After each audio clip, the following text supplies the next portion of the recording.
أعوذ بالله من الشيطان الرجيم. بسم الله الرحمن الرحيم.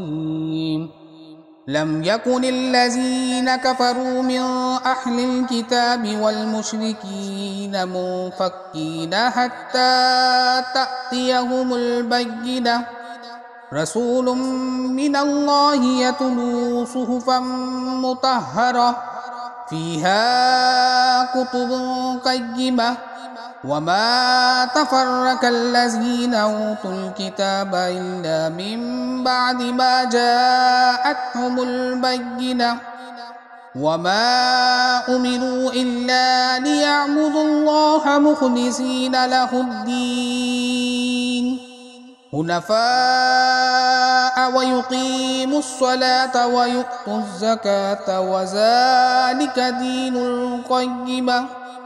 إن الذين كفروا من أهل الكتاب والمشركين في نار جهنم خالدين فيها أولئك هم شر البرية.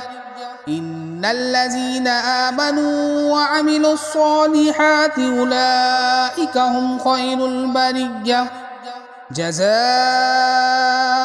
عند ربهم جنات عدن تجري من تحتها الأنهار خالدين فيها أبدا